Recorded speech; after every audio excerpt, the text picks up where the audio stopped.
It's Peter here. I'm going to try to make a video. I've never made one before, but I've sharpened a lot of knives, and we'll just go for it. So see how it works out. So this is a typical of a knife I get, a Global. I usually get Global, Shun, Hinkles, Wusthof, and a Grohmann. Grohmann is a very typical knife here in Nova Scotia. It's made in Nova Scotia, and it's but the same steel as Hinkles and other European knives. So it's common. So I very rarely get handmade Japanese knives to do, and when I do, it's a real treat, and I find them easier to do than these actually. But this one here I've done before, so the edge is not too bad on it, and it's the purpose of this video is just to show you how I do it.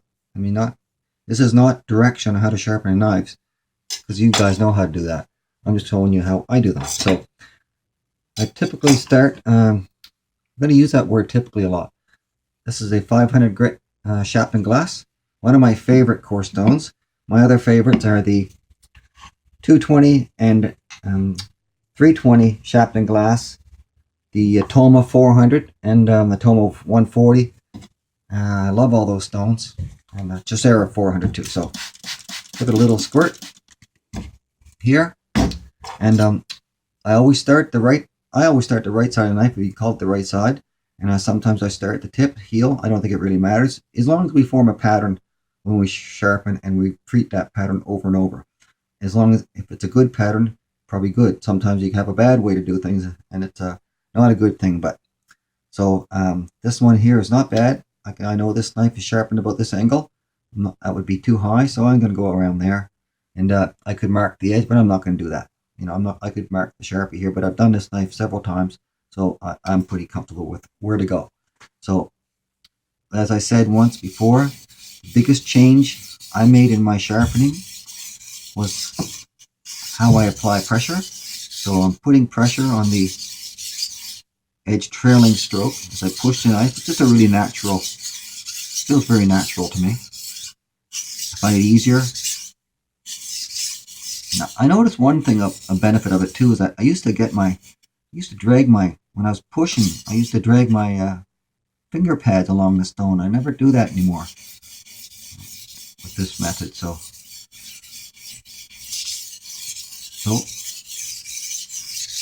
just doing the old finger walk down the blade to apply the pressure.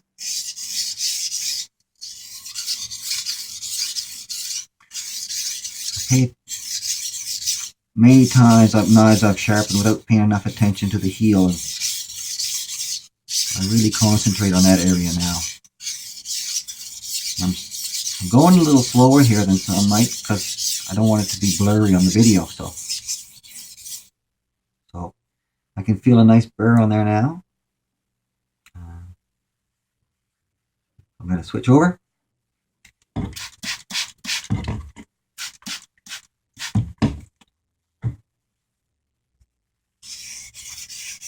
Again, moderate pressure here that I'm using on my edge trailing strokes only. So no pressure at all as I push the knife back.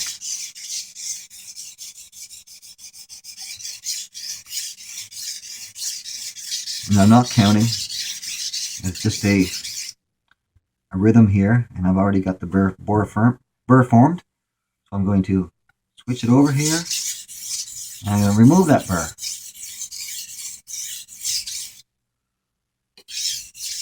With lighter pressure. It'll get lighter and lighter and lighter. Basically, for me, for coarse stones, they're really the only stones where I apply any type of pressure. Of course, you have to have pressure to sharpen a knife, especially when it's really dull and you're using that first coarse stone. Otherwise, you'd be there for an eternity sharpening without no pressure. I always like to spray the knife off so I don't rub any grit and scratch the blade. So the knife, it's nice and sharp now. Let's get in there.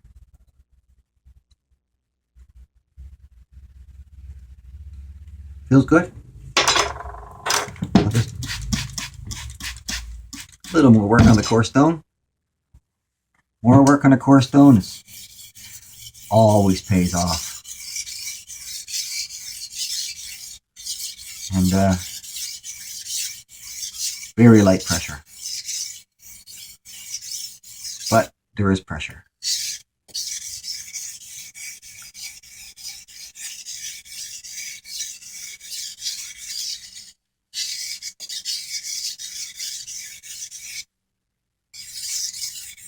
And now no pressure.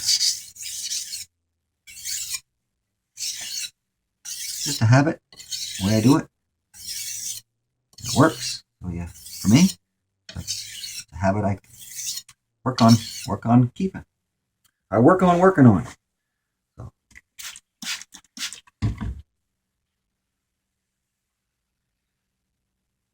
So it looks good. That's all that really matters, eh?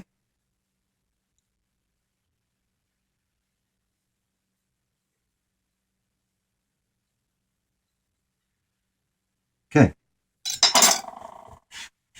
I'm going to move to my favorite stone.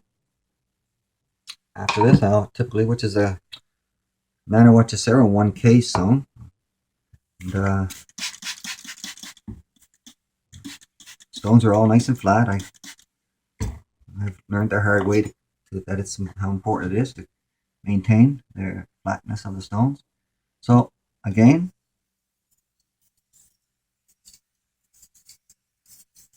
very light pressure, but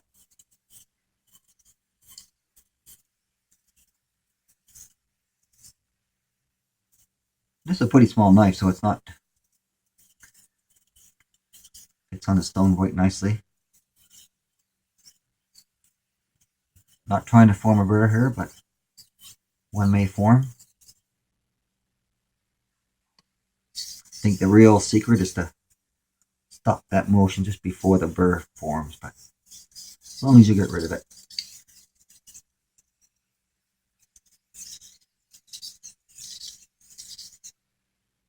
And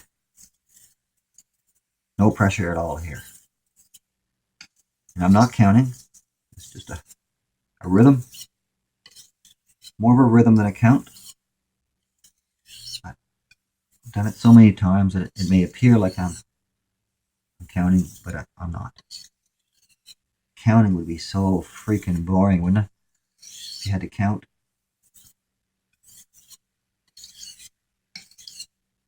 One, two, but yeah, I hate counting. So let's have a look at that. See how it looks?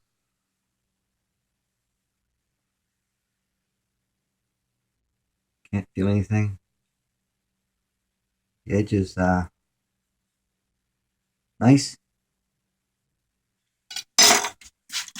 Do a little more. I do a little more because that's 1K Jacera stone. Just feels so nice to use. Very slick glide path here. It's velvet.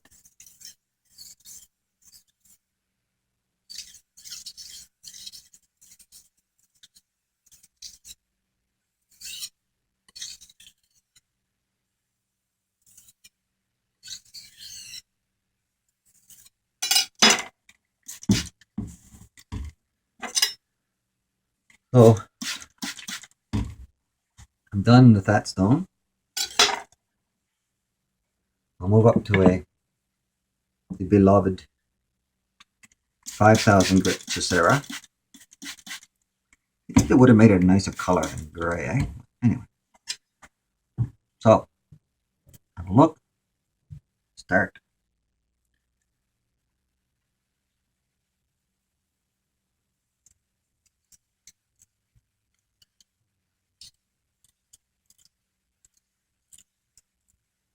And again, in terms of pressure, not much here at all. Very, very light. And this is a very typical finish for me. So 5K finish before I move to another stone to strop it. I don't always do that. Sometimes I just drop on this stone. Always finish with this trailing only motion. And now it's the weight of the blade only. I find these globals really easy to sharpen now. You can sharpen it every day because it doesn't stay sharp too long, but people, global lovers, global owners love their globals. But I find them very easy to sharpen.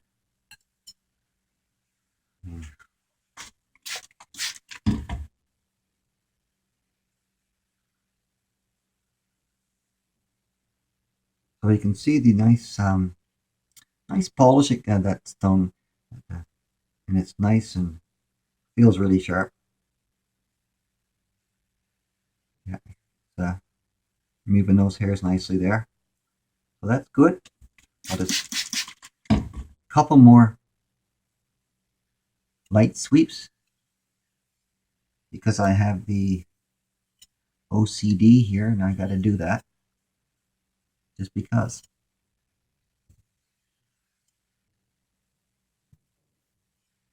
Because it feels so freaking good, doesn't it? So, finish off with that stone. I'll finish the process with this really cool Sigma Power Select 2 stone. Get rid of some little arm hairs there that I had from a last knife. And I often use a piece of a natural Japanese waterstone that Ken was kind enough to send me. Of course, if he had been kind, he would have sent me the whole stone. But this does work beautifully. And Ken knows I'm only joking.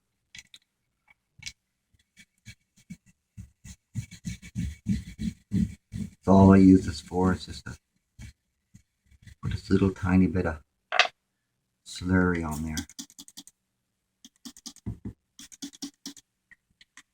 So, this is how I finish. This is how I Pete Nowlan's drops. I don't know I can call it stropping, but that's what I do. My finished product. And this stone is a beautiful polish to a knife. I just find it a neat way to finish off my knife sharpening. It's beneficial, but and it makes me feel like I've done something, like I've finished the knife. So, I'll have a look. Knife should be ready to go back to the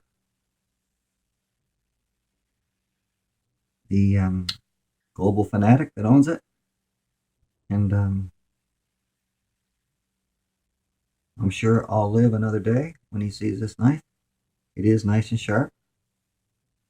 If you hear, my wife hates it when I do that.